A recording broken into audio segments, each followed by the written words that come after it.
Obcecados por fama e roupas de grife, o grupo Bling Ring, um grupo de jovens, causou nos anos 2000 e 2009 em Los Angeles ao assaltar mansões de várias celebridades, como Paris Hilton, que era a favorita deles, Lindsay Lohan, Orlando Bloom e outros. Foi estimado que eles chegaram a roubar mais de 3 milhões de dólares em itens e em dinheiro também. Mesmo cometendo crimes, o grupo chamou a atenção da própria Hollywood e algumas produções foram feitas, como o filme The Bling Ring, lançado em 2013, o documentário O Real Bling Ring, Roubos em Hollywood, da Netflix, lançado em 2022, e o documentário A Líder do Bling Ring, Roubos em Hollywood, lançado em 2023 pela HBO e focada na líder do grupo, Rachel Lee. Olá, eu sou o Matheus e aqui no canal você vai encontrar vários conteúdos sobre cultura pop, desde informações, histórias, curiosidades. Então se você gosta desse tipo de conteúdo, já se inscreve aqui para você não perder nada. E também, no final desse vídeo, se você tiver gostado dele, eu peço que você curta e deixe também um hype para poder ajudar ele a alcançar ainda mais pessoas e também ajudar o canal a crescer. Também estou nas redes sociais no @MatheusRabelo com 2 R's. Agora vamos entender o que aconteceu com esse grupo, como eles surgiram, como que eles se formaram até se tornar essa infame, equipe de crimes em Los Angeles. Rachel Lee foi a faísca do Bling Ring, ela que, digamos, liderava eles. Várias vezes ela foi apontada como a líder, como essa pessoa que movia o grupo, e até 2023 ela não tinha falado nada sobre a história dela, sobre a perspectiva dela, sobre os crimes. Ela nem chegou a se defender para a mídia em nenhum momento. Mas com o documentário da HBO, A Líder do Bling Ring, que foi focado em Rachel Lee, ela deixou as pessoas conhecerem mais sobre ela e sobre como que era a visão dela a respeito do que ela fazia com o grupo. E bem, Rachel compartilhou que ela veio de uma casa meio problemática. Os pais eram divorciados, o pai dela era alcoólatra e tinha problemas com apostas, e a mãe dela era uma advogada bem conceituada e também exigia que Rachel tivesse um futuro brilhante, que estudasse, que fizesse faculdade. Mas algo nisso despertou uma certa insatisfação em Rachel, que fez com que ela quisesse se rebelar e se tornar uma persona mais fodona. Rachel estudava em uma escola de luxo em Calabasas, que é uma cidade altamente luxuosa e conhecida por vários famosos morarem nela. Então Rachel estava em uma situação economicamente bem favorável. Só que nessa escola ela se sentia diferente das outras pessoas, especialmente por conta dos traços coreanos dela e também como que esses traços faziam com que as pessoas lessem ela e a enxergassem. Além disso, Rachel também compartilhou nesse documentário que ela já tinha, desde quando ela era criança, um costume de que toda vez que a mãe dela saísse, ela ficava olhando nas bolsas dela, ficava olhando nos armários dela, olhando o que ela tinha, o que era de novo, e uma certa vez ela até chegou a encontrar um maço de dinheiro e, como era uma quantidade mais alta, ela tirou uma nota achando que a mãe não prestaria atenção na falta dessa nota. E no reality, Rachel deu a entender que esse estímulo, se a gente puder chamar assim, dela roubar, já havia acontecido ali na parte da infância mesmo. Na escola, ela falou que uma vez ela e uma amiga dela, que inclusive essa amiga apresentou as drogas para ela pela primeira vez, chegaram no vestiário e viram algumas botas ali, botas de marca que eram bem queridinhas no momento. Ela e a amiga então vestiram essas botas e começaram a andar pela escola. Consequentemente, as donas dessas botas surgiram e acusaram as meninas de terem pego. A amiga dela rapidamente falou que ela realmente tinha pego, pediu desculpa e devolveu, só que Rachel se negou a devolver, falando que a bota era dela. O caso foi levado para a diretoria da escola e o desfecho disso tudo foi que Rachel acabou indo para uma escola que era considerada a escola dos excluídos. E o pessoal dessa escola era aquele pessoal que os alunos de Calabasas criticavam e falavam mal. Então acabou que Rachel saiu, digamos, do topo, para essa escola que era vista dessa maneira. Nessa escola, Rachel já estava nessa persona dela mais, digamos, fodona, ela já estava mais rebelde e tudo mais. E foi nessa escola também que ela conheceu Nick Prugle. Nick acabou se tornando a dupla dela, durante essa história do Bling Ring. Só que nesse momento inicial, Rachel disse que Nick sofria bullying na escola devido à sexualidade dele. Ela falou que, não por causa disso, mas devido a outros fatores, Nick chamou a atenção dela, por conta do jeito dele, do estilo dele. Então ela acabou acabou tendo essa percepção inicial sobre ele bem positiva. A aproximação deles aconteceu devido ao fato de que eles pegavam o bonde, né, que iria para a casa deles, e a casa de Rachel era uma parada antes da casa dele, só que certo dia Rachel chamou ele para poder entrar na casa dela e ficar um tempo ali, e Nick aceitou. Entrando na casa, Rachel conta que Nick viu os esmaltes dela que ela usava para poder pintar as próprias unhas, e ele pegou e começou a pintar as unhas dele. Rachel viu esse momento e sentiu algo puro e meigo em Nick. Desde então eles ficaram juntos e se tornaram melhores amigos. Segundo o documentário da Netflix, que inclusive conta com a participação do próprio Nick e também de uma outra integrante que a gente vai falar aqui, que é a Alexis Nyers. Bem, nesse documentário o Nick falou que Rachel foi, digamos, essa luz no fim do túnel para ele, justamente porque ela representava tudo que ele não era: extrovertido, feliz e bonito. E bem, para Nick, essa situação era um pouco mais delicada justamente porque ele também vinha de um contexto que, segundo ele, era marcado por um processo de baixa autoestima. Nick tinha tentado fazer audições para alguns papéis, só que sempre que ele chegava ali na sala de espera para fazer as audições, ele se comparava com os outros meninos, falando que eles eram mais talentosos e mais bonitos. Então Nick também acabou que tinha essa autoestima um pouco mais baixa. Na escola também ele ficava se comparando com as pessoas, porque ele não tinha o mesmo padrão de vida de luxo que algumas. Então todo esse cenário fazia com que ele se tornasse uma pessoa mais cabisbaixa. Só que com a chegada de Rachel na vida dele, ele se tornou mais extrovertido, mais feliz e também mais imprudente. Nick e Rachel começaram a sair para festas, para eventos, e numa dessas, Rachel simplesmente começou a testar a porta de vários carros para poder achar alguma porta aberta. E dito e feito, em uma das tentativas, Rachel verificou que o veículo estava aberto e ao abrir a porta, ela começou a vasculhar os itens que havia dentro do veículo. E nisso ela roubou vários objetos, vários itens, inclusive cartões. Então ela e Nick acabaram indo fazer compras com eles no dia seguinte. Bem, como isso se tornou algo prazeroso entre eles e festivo de uma certa maneira, eles começaram a fazer isso com uma certa frequência. Nick narra que ele ficava dirigindo o carro enquanto Rachel ficava no banco do passageiro com a cabeça para fora testando as maçanetas dos carros para poder verificar quais estavam abertos. E nisso eles faziam a limpa nos carros que estavam abertos. Só que um dia, quando Rachel abriu um carro, havia uma chave na ignição. Então ela falou que ela queria aquele carro. Ela e Nick então pegaram uma placa de um outro carro que havia sido comprado recentemente, o que era bem comum ali na região, e a placa, como era recente, ainda era a placa da concessionária. Então eles trocaram essa placa pela placa do carro que eles queriam roubar, para que assim eles não fossem identificados e o carro também não fosse identificado. E nisso eles acabaram criando essa rotina de roubos. Eles também ficaram numa fase em que começaram a verificar caixas de correio das pessoas para poder saber o que tinha ali, o que havia. Só que aí a coisa começou a, digamos, a ficar meio monótona. E eles então queriam fazer outra coisa. Então Nick um dia estava no MySpace, que era como se fosse um Facebook ali dos anos 2000. E Nick tinha um amigo que compartilhou na rede social que ele iria viajar nos dias seguintes e ficaria 11 dias fora. Nick fala que ele e Rachel olhou um para o outro como se eles já soubessem o que eles iriam fazer. Então eles decidiram assaltar a casa desse amigo de Nick. Esse amigo de Nick, inclusive, aparece no documentário da HBO. A participação dele é bem, digamos, leviana, não tem muita coisa ali, mas ele fala sobre como que ele se sentiu em ter a casa invadida, também fala sobre como que ele se sentiu ao descobrir que o Nick que o roubou. E bem, Nick contou que quando ele entrou na casa ele estava muito nervoso, o coração batendo a mil, só que Rachel parecia controlada, estava de boa, calma. Ela começou a investigar ali o que poderia ser pego na casa, só que eles acabaram não encontrando muita coisa. Porém, quando eles foram num quarto, encontraram uma caixa com $28.000.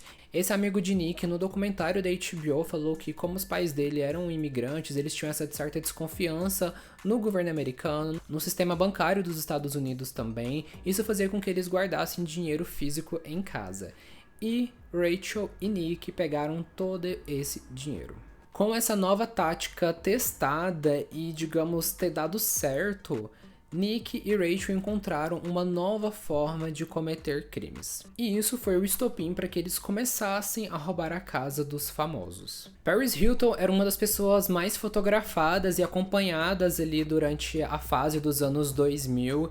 E numa dessas foi veiculado, né, foi informado que Paris estaria viajando nos próximos dias. E com essa informação, Rachel e Nick viram ali uma oportunidade de assaltar a sua primeira mansão de um famoso. Basicamente, eles tinham um passo a passo para poder fazer isso, que era o quê? Eles verificavam sites de notícia como o TMZ e também as próprias redes sociais dos famosos para poder saber quando que eles estariam ausentes das suas residências, né, a viagem, fazendo um trabalho e etc. Depois disso, como eles não conheciam muito bem a região, eles tinham um site que conseguia encontrar o endereço de cada famoso. Então eles jogavam ali na caixa de pesquisa e aparecia certinho. Eles pegavam esse endereço e jogavam numa novidade na época, que era o Google Earth, que ele mostra como que é a região ali, né, de uma maneira mais realista. E com isso, Nick e Rachel puderam traçar um plano para poder entrar ali na casa de Paris, já tendo uma noção de como que seria a área. E esse virou basicamente o passo a passo deles durante os crimes futuros também. Nessa primeira vez que eles foram na casa de Paris, eles dirigiram por uma rodovia até chegar num ponto em que eles pararam o carro e seguiram a pé, até para poder simular como se eles fossem pessoas que moravam ali na região e estavam apenas caminhando. Eles pegaram um trecho e encontraram a cerca que delimitava a propriedade de Paris. Eles pularam essa propriedade e foram em direção à mansão de Paris Hilton. Quando Rachel testou ali a maçaneta da porta para poder saber se estava aberta, a casa de fato estava aberta. Eles entraram ali e os dois, por mais que sejam de documentários diferentes, narram esse momento como se fosse assim uma coisa realmente cinematográfica. Parece que a casa de Paris era algo muito luxuoso que você nem consegue imaginar assim você mesmo quando você vê uma coisa muito diferente. Isso fez com que eles ficassem animados com a ideia e eles foram às compras, como Rachel falava toda vez que ia fazer, né, um roubo ali. Teve até uma vez que eles tentaram abrir a porta da casa de Paris, só que ela estava trancada e Rachel cogitou: será que a chave não está debaixo do tapete? E de fato, gente, quando eles levantaram o tapete, tava ali a chave e eles entraram e fizeram a limpa. Eles pegaram itens, pegaram joias, em alguns momentos também eles pegaram drogas que Paris tinha em casa, tudo coisas que ela não daria falta assim no dia a dia, justamente porque Paris tinha muita coisa. Só que ainda havia uma questão ali que eles não conseguiam ter acesso, justamente porque até esse momento eles eram de certa maneira amadores. E era justamente um cofre que tinha as joias de Paris Hilton. É então que entra a terceira pessoa que fez parte ali do Bling Ring, que foi Courtney Ames. Courtney era uma conhecida de Rachel, elas iam para festas, iam para baladas e Courtney trabalhava em um restaurante. Rachel então pediu uma ajuda para Courtney e Courtney contatou Roy Lopez, que foi de uma certa maneira mais um integrante no Bling Ring. Roy tinha mais conhecimento sobre como invadir cofres, então Rachel convidou ele para poder fazer isso. Roy foi sozinho para essa casa, tanto que as câmeras da casa de Paris pegou ele encapuzado, não mostrava o rosto dele, mas a gente sabe que é ele. Ele arrombou o cofre e levou cerca de 2 milhões de dólares em joias. Só que com todos esses produtos de Paris, eles precisavam realmente era do dinheiro muitas vezes. Algumas roupas eles ficavam, algumas coisas eles guardavam, mas eles também queriam o dinheiro. Então é aí que entra uma outra pessoa que também foi um contato de Courtney, que foi o Johnny Ajar. Johnny ficou mais responsável por pegar essa mercadoria e vender e depois repassar o dinheiro para os jovens. Só que com um roubo desse tão grande, Paris Hilton finalmente sentiu falta dos seus itens e então contatou a polícia. E aí vocês já sabem, Paris Hilton, muito famosa, passou por uma coisa tão grande como essa, era paparazzi de todo lado, era equipe de reportagem, era jornal, era veículo de fofoca, era tudo ao redor dela e consequentemente o caso ganhou muita notoriedade. Isso criou um certo tipo de alerta em Nick e Rachel e fez com que eles deixassem Paris de um lado um pouco e começassem a ver outros famosos que eles poderiam aplicar a mesma prática, já que Paris agora estava, digamos, mais sensibilizado e consequentemente estaria prestando mais atenção. E o próximo alvo já estava marcado, Audrina Pedri. Audrina era uma dessas figuras que Rachel via e gostava muito do estilo. E acabou que no Oscar de 2009, Audrina postou que ela estaria no evento, então Rachel e Nick entenderam que a casa dela estaria vazia. e dito e feito novamente. Eles encontraram o endereço dela, fez todo aquele passo a passo que a gente já falou e finalmente entraram na residência dela. Lá eles roubaram cerca de 43 mil dólares em joias, inclusive pegou coisas pessoais também de Audrina, só que eles não contavam com uma coisinha: a câmera de vigilância da casa de Audrina. Dessa vez, Nick e Rachel foram pegos pela câmera e por mais que eles não pudessem ser reconhecidos porque eles estavam de capuz e o ângulo também da câmera não pegou muito bem, eles estavam em todas as manchetes que existiam de jornal, no TMZ, em veículos, em toda aquela coisa que a gente já sabe que acontece. Isso fez com que Nick e Rachel ficassem cada vez mais assim, ansiosos. Nick conta até que o coração dele acelerou muito quando ele viu, ele entrou em um certo tipo de pânico. Rachel também, no documentário que foi sobre ela, falou um pouco sobre esse momento também, de que como era estranho se ver em um portal de notícia como o TMZ, né, que ele tem um alcance enorme. E dessa vez a polícia foi acionada, só que mais uma vez ainda não conseguiram identificar os criminosos por conta ali da qualidade da câmera e enfim, as roupas que eles usaram. Só que o que chamou a atenção foi que eram duas pessoas jovens, né, que estavam ali, e isso pegou muito, porque foi esperado que fosse um grupo de criminosos altos, grandões, mas eram dois jovens. Mas isso não fez eles pararem. O próximo alvo foi Rachel Bilson, que fez ali DOC, e Rachel se tornou esse alvo constante de Nick e Rachel. Eles foram na casa dela várias vezes durante o ano de 2009. Chegou no ponto que eles iam tanto para casa dela que Rachel se sentiu confortável em ir no banheiro dela e fazer ali o número 2. Só que em 2009, uma nova pessoa apareceu associada a Nick e Rachel, que foi a Alexis Nyers. A Alexis chegou a gravar um reality show numa época muito complicada, ela participou do crime na casa de Orlando Bloom, mas antes da gente chegar lá, vamos entender um pouco quem é a Alexis Nyers. A Alexis sempre quis ser famosa. Ela e a amiga dela, a Tess, que também é uma figura influente ali durante esse período, acabaram fazendo vários trabalhos em Hollywood, muitos deles não eram apropriados para a idade dela, mas elas continuaram fazendo esse tipo de trabalho por conta de documentos falsos que falavam que elas eram maiores de idade, e também elas eram incentivadas pela mãe de Alexis, que também não é uma pessoa muito ali saudável, já também tem um contexto bem problemático. Alexis, nesse documentário também, ela fala que a relação dela com a mãe não era uma coisa muito boa, a relação em casa também não era lá essas coisas. E chegou no ponto que a mãe e o pai dela divorciaram e a mãe começou a cuidar de Alexis, da irmã dela e também de Tess, que era uma amiga de Alexis, mas ela acabou saindo de casa e encontrou acolhimento ali na família de Alexis. Só que com todo esse empenho e esse trabalho que ela conseguiu em Hollywood, ela acabou conseguindo uma certa notoriedade e chamou a atenção do canal E! Para poder produzir um piloto de um reality show chamado Pretty Wild. A ideia do reality era basicamente acompanhar essa família para poder gravar esse reality show que foi chamado por alguns veículos como a versão hippie das Kardashians. Basicamente, o reality show acompanharia a mãe de Alexis, ensinando as filhas como terem sucesso na vida e também essa jornada das meninas em busca de fama. E essa questão do hippie vem muito por conta que a mãe de Alexis, ela tinha muito dessa pegada de energia, karma, de lei do retorno, de jogar as coisas pro universo. Então, acabou que o canal encontrou ali uma narrativa que seria interessante para um reality show. E bem, só que antes de Alexis engatar nesse reality, de falar com o canal E! Ela tinha conhecido Nick por meio de Tess. Tess e Nick acabaram desenvolvendo uma amizade devido às festas que eles iam e acabou que Nick entrou pro círculo de amizades entre Alexis e Tess e ficaram ali os três. Acabou que eles se tornaram amigos mais próximos, o que inclusive gerou ciúmes em Rachel, até porque Alexis era aquela figura típica de loira, dos olhos azuis, bonita, e fez com que Rachel sentisse insegurança e consequentemente ciúmes dessa relação delas com Nick.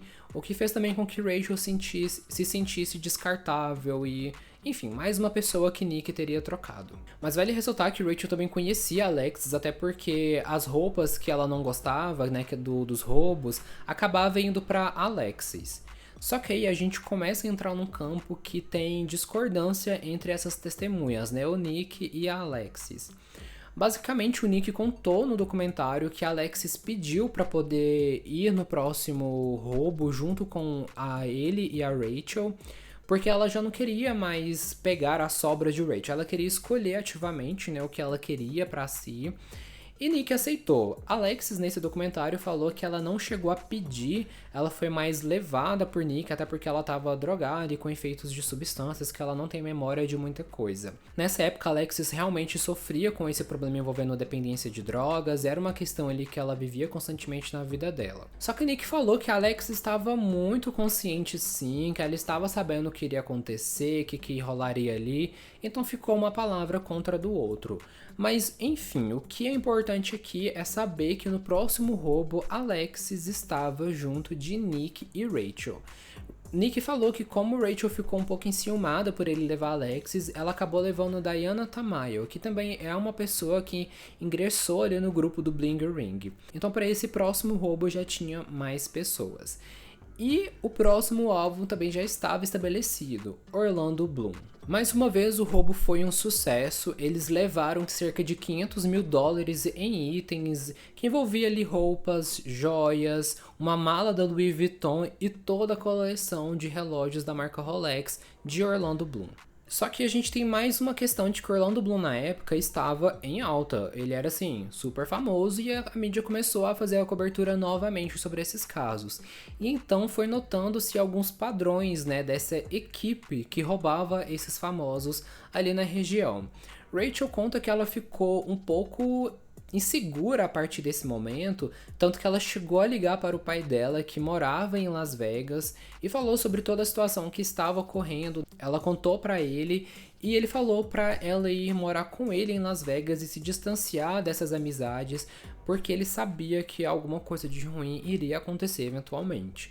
Então Rachel foi. Só que lá ela recebeu uma ligação convidando ela para um novo roubo. E Rachel falou que basicamente ela aceitou ir porque ela tava com aquele FOMO, sabe? Que é Fear of Missing Out, que em tradução seria medo de perder alguma informação, digamos assim. Ela não queria estar ausente de alguma coisa tão importante.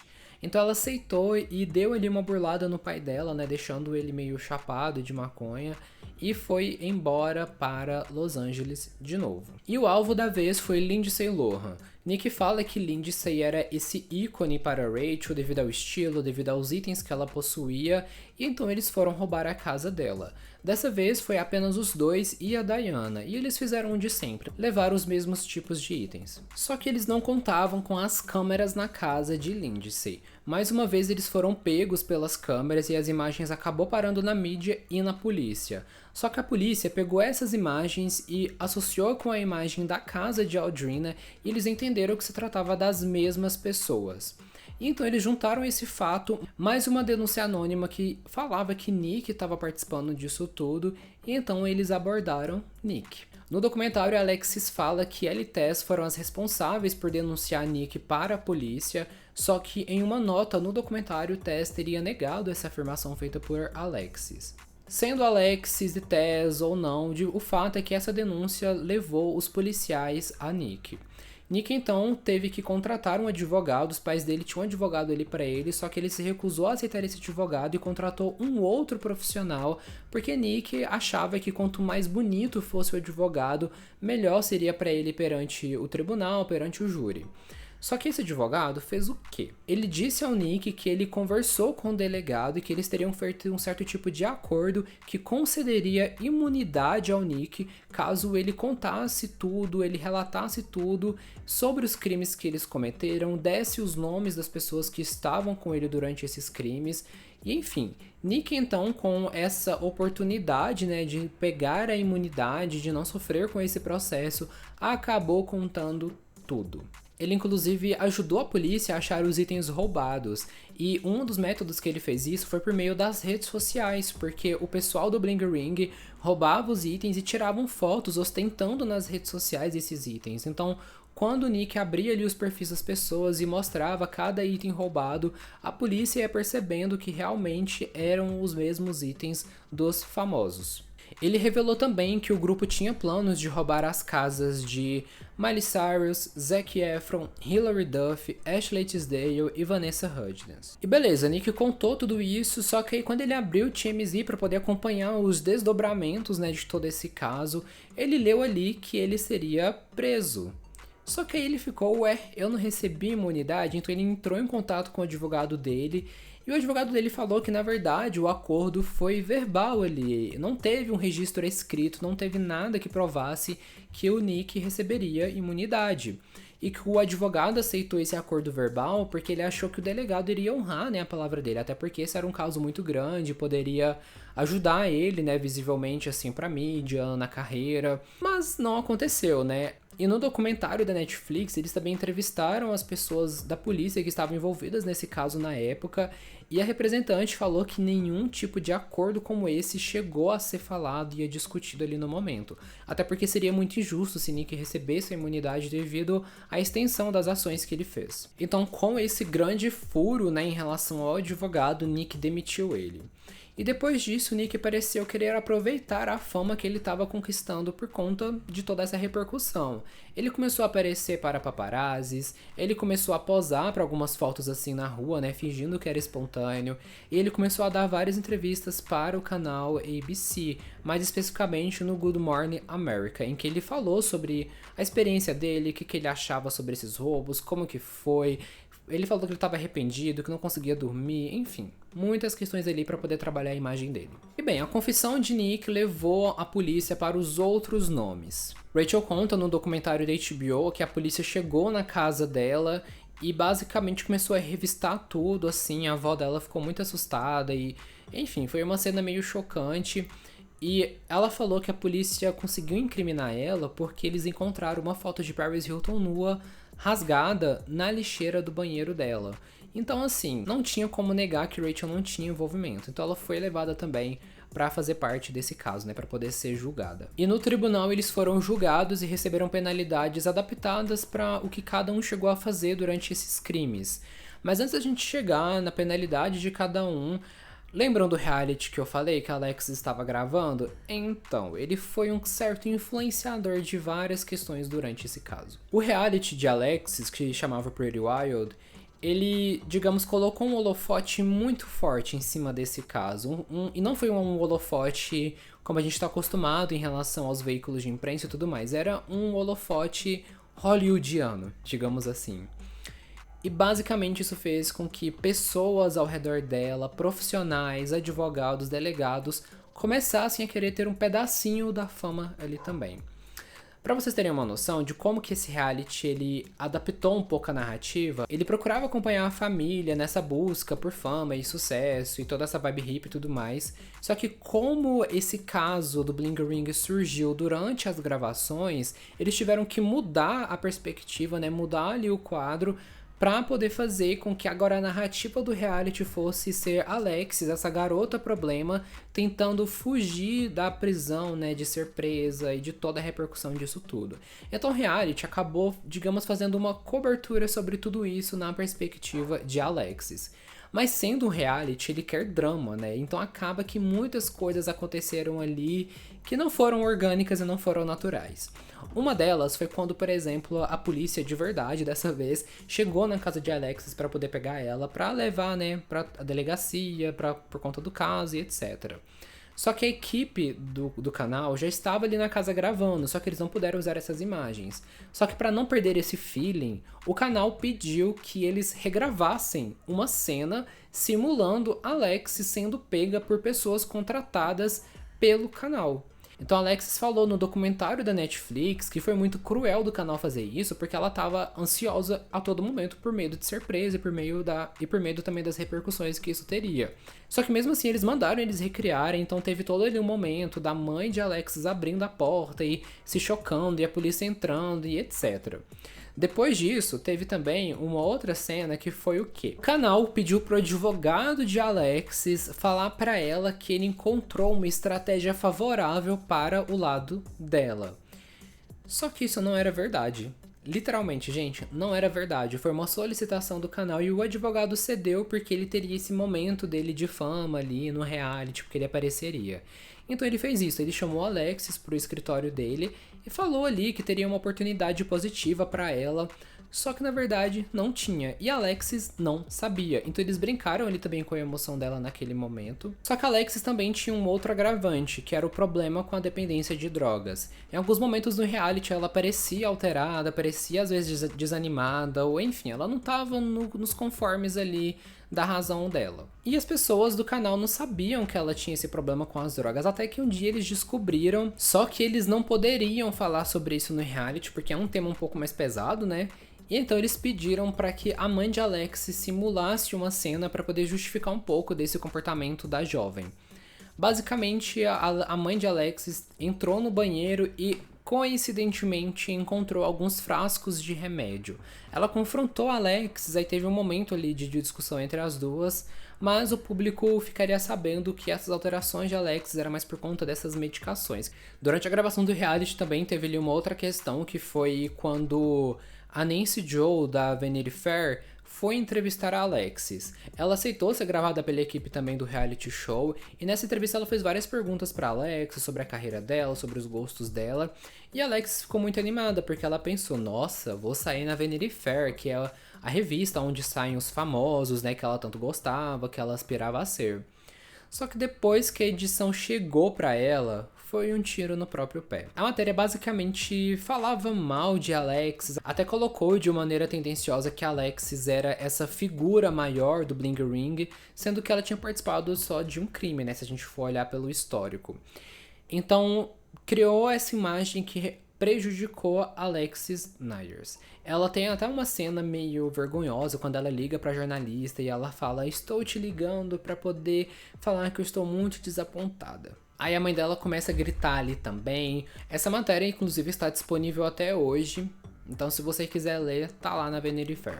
E o caso acabou indo de mal a pior, até porque alguns famosos foram testemunhar, então acabou que pesou um pouco ali a opinião pública, a opinião do júri. Só que por mais que eles fossem as vítimas, o fato deles serem famosos acaba que influencia também um pouco a percepção ali, né? Então isso causou um certo medo em Alexis. E tava meio certo que os jovens receberiam uma condenação, que eles iriam para a prisão, né, e tudo mais. Só que aí uma coisa aconteceu que colocou isso tudo abaixo. Foi descoberto que Brad Goodkin estava prestando consultoria para o filme The Bling Ring da Sofia Coppola, e ele chegou a aparecer em uma cena em que ele simulava ali, né, ele atuava fazendo a prisão da personagem da Emma Watson. E qual que é o problema? Brad Goodkin era o principal delegado do caso. O testemunho dele seria um dos mais fortes e um dos mais importantes para poder pensar ali nas condenações e em todo o processo. O fato dele ter participado desse filme fez com que causasse essas implicações e esses indagamentos sobre até onde ele estava sendo verdadeiro e honesto. Então, realmente havia ali um conflito de interesses que foi gerado. A delegacia, quando descobriu, teve que informar todas as partes, né, nesse processo. Isso fez com que algumas penas tivessem que ser reduzidas drasticamente. Mas especificamente para Courtney, Roy e Diana, eles foram condenados a 3 anos de condicional e tiveram que fazer 60 dias de serviço comunitário. Alexis cumpriu 31 dias dos 6 meses na cadeia. Ela também completou 1 ano de tratamento no centro de recuperação por violar a condicional, né, devido ao uso de heroína. E Rachel foi sentenciada a 4 anos de prisão, mas ficou apenas 16 meses. Nick foi sentenciado a 2 anos de prisão, mas serviu apenas 1 ano. Wade Yard, ele se declarou culpado de 3 acusações criminais, incluindo a posse de cocaína para venda, posse de arma de fogo e receptação de propriedade roubada. Ele foi condenado a 3 anos de prisão e cumpriu menos de 1 ano. E o que veio depois disso tudo? O reality da Alexis estreou em 2010 e teve apenas 1 temporada. Em 2011 estreou o primeiro filme adaptado, The Bling Ring, de Michael Lembeck, que teve no elenco o Austin Butler e a Sydney Sweeney. Em 2013 veio outro filme sobre o caso, e dessa vez foi aquele que foi dirigido pela Sofia Coppola. O elenco também teve grandes nomes como Emma Watson e Thaisa Farmiga. A Paris Hilton também permitiu que algumas cenas fossem gravadas na casa dela. E em 2022 teve o documentário da Netflix, O Verdadeiro Bling Ring, Golpe em Hollywood.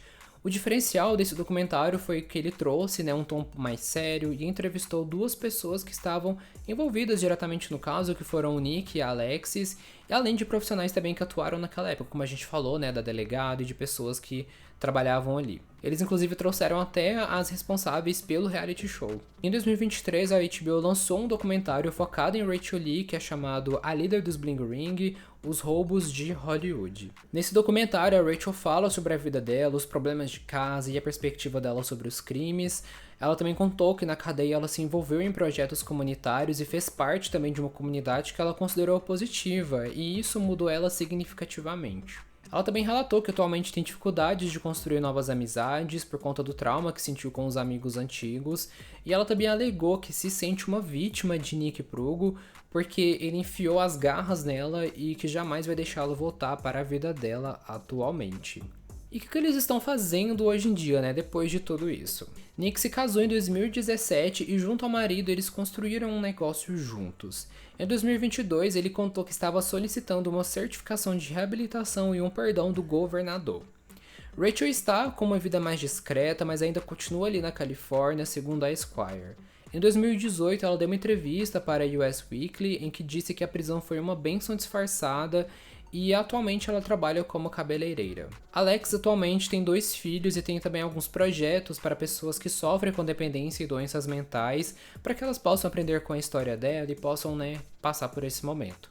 Curtin tentou mudar o sobrenome legalmente para poder se desvincular do Bling Ring, mas ainda não se sabe se o juiz aprovou. Já Diana, ela deu uma sumida do público, mas em 2018 uma fonte contou ao US Weekly que Diana é uma pessoa positiva e com muita fé, que ela trabalha como personal trainer e o casamento está bem feliz. Uma outra notícia do Los Angeles Times relatou que ela seguiu na carreira de nutrição e fitness. Já o Roy foi para o Texas para poder recomeçar a vida e está trabalhando em um campo de petróleo de acordo com o Los Angeles Times. Que história, né, gente? Dá pra fazer, eu acho que muitas leituras sobre isso. Eu acho que os documentários, eles vieram com essa perspectiva também de humanizar um pouco as pessoas e de mostrar que talvez nem tudo venha do nada, né? Mas eu também achei interessante que a delegada do caso, ela falou uma coisa muito interessante, tanto no documentário do Nick e da Alexis, quanto no documentário da Rachel. Que as pessoas às vezes tentam achar argumentos para poder justificar o que eles fizeram, mas eles podem ter sim tido uma vida um pouco difícil devido a problemas familiares, emocionais e mentais, só que é aquilo, existem muitas pessoas que tiveram vidas bem piores do que eles. E assim, gente, não é que eles eram ricos, assim, de ter milhões de dinheiro, mas eles não eram nada pobres, até pelo fato deles morarem numa região tão privilegiada. Então essa delegada falou que às vezes eles só realmente escolheram fazer isso, estavam entediados e escolheram fazer isso. E que ela não sente muita pena dele. E eu acho que é uma perspectiva muito interessante de trazer também, porque eu sinto que os documentários trouxeram essa parte, eu acho que pra gente poder conhecer um pouco mais sobre eles também, mas ao mesmo tempo eu sinto que eles não romantizam essa situação, né, como que eles não constroem essa narrativa de eles eram muito sofridos e aí começaram a roubar pra poder aliviar um peso no coração. Eu acho que os documentários eles não trazem esse teor, acho que eles até estimulam essas reflexões sobre como que essa obsessão por famosos pode prejudicar a vida e a percepção de realidade que as pessoas têm. Na época também é interessante pensar, você precisava ter aqueles itens, você precisava mostrar aqueles itens para poder fazer parte de um certo tipo de clube, um certo tipo de status ali de um grupo. Então acabou que eu acho que algumas questões realmente foram escolhas para poder suprir essa necessidade social que era basicamente de superficialidade. E bem, esse é o vídeo. Se você gostou, eu peço que você deixe uma curtida, hype ele para poder ajudar a alcançar mais pessoas. Deixa aqui nos comentários se você já conhecia esse caso, o que você pensa sobre ele, suas impressões sobre essas pessoas. Deixa aqui que eu gosto de ler o que vocês falam depois de assistir o vídeo. E se você ainda não se inscreveu no canal, se inscreve agora para você não perder os futuros vídeos. E muito obrigado por ter assistido até aqui. Até o próximo vídeo e tchau, tchau.